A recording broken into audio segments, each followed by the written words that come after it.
So hey guys, this is KMCers. I'm Kirsten and welcome back to another video. So today we're going to be talking about Rebekah Jane Gay and what happened to her.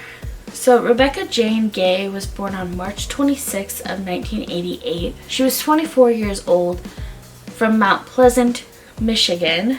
Her mother's name was Sally. She did have a sister named Deborah.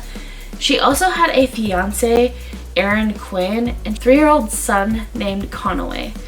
She was described as a very hardworking mother. She was a hairstylist as well as a Goodwill. And she absolutely loved Halloween. So let's talk about the incident that occurred. On October 31st of 2012, Rebekah was decorating for Halloween and really excited to take her son trick-or-treating. In fact, her and Aaron had a plan to take Conaway trick-or-treating later that night before she had to drop him off at his father. All of a sudden, Rebekah just vanished. There was no sign of her, nobody heard from her, and the next day she did not show up for work. Coworkers decided to report her missing. Let's talk about the investigation, as it was very short. Sally, her mom, was engaged to a man named John D. White. He was a pastor at the local church that they all attended, and during his Sunday service, he asked the Christ Community Fellowship church members to be praying for Rebekah's safe return. Police ended up looking everywhere in Isabel County for Rebekah or any trace of what happened to Rebekah, and they brought in a bunch of people to question about Rebekah. So they brought in Aaron, they brought in her family, friends, and that also included the pastor, John White. During this questioning, the police kind of tried to bait him by saying that her body would decompose and deteriorate really bad in this cold, wet weather. And the next day, John ended up admitting that he had killed Rebekah and gave them the exact location of where her body was. He said that his murder was fueled by, I can't say it, but this is what I'm trying to say. He said he couldn't remember if he had sex with Rebekah's body, but he does remember that he removed her clothes. In the early hours of Halloween, he was drinking several beers and he ended up walking into her trailer house. He attacked her by hitting her in the head repeatedly with a rubber mallet until she was unconscious. After that, he put a zip tie around her neck to strangle her until she was lifeless. Conaway was home at the time that this happened. He was just in a bedroom of sorts, and this happened in the living room area. So Conaway never heard or saw anything. John took her body and ditched it in a ditch by some pine trees about a mile away from her home. He came back to the home and watched Conaway until it was time to take him trick-or-treating, and he got him all dressed in his Halloween costume and took him to the grocery store parking lot where he was meeting Conaway's father. So Conaway's father could take Conaway and go trick-or-treating. John does have a past of these very violent crimes. So these are the ones that happened before Rebekah.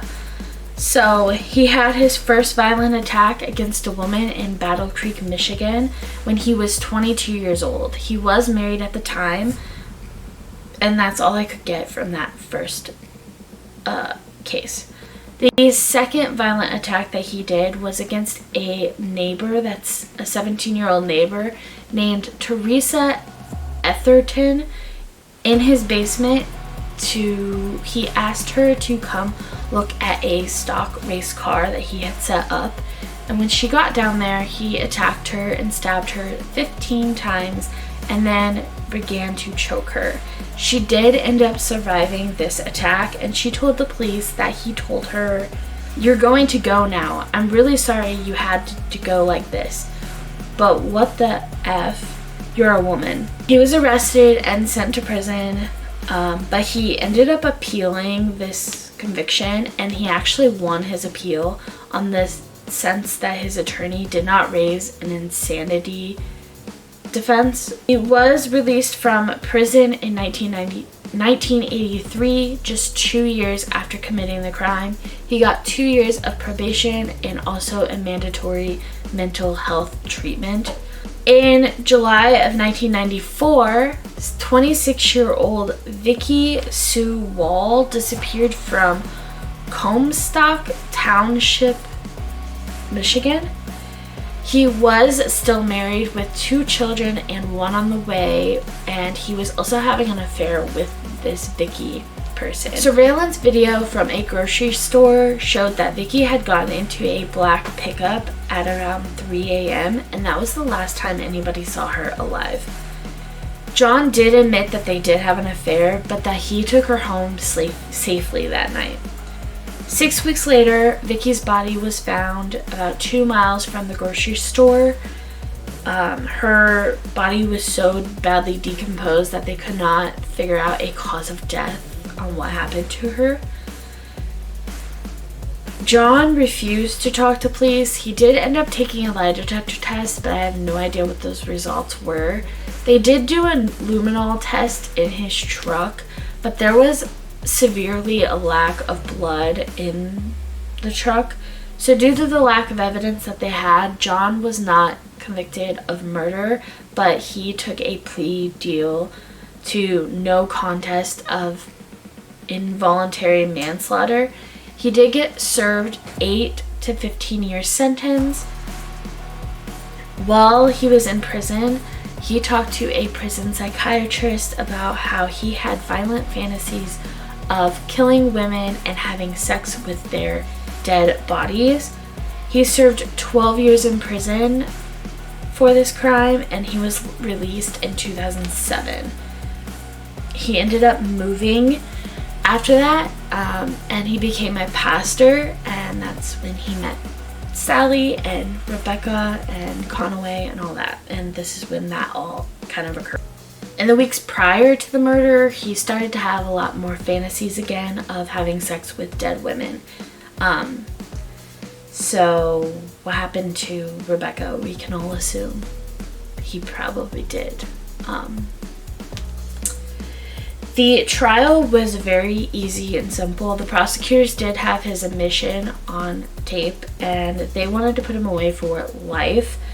But in April of 2013, 55-year-old John White was sentenced to 56 years in prison. 4 months later, on August 28th of 2013, John White was found in his prison cell hung. Police tried to revive him, but he was already gone.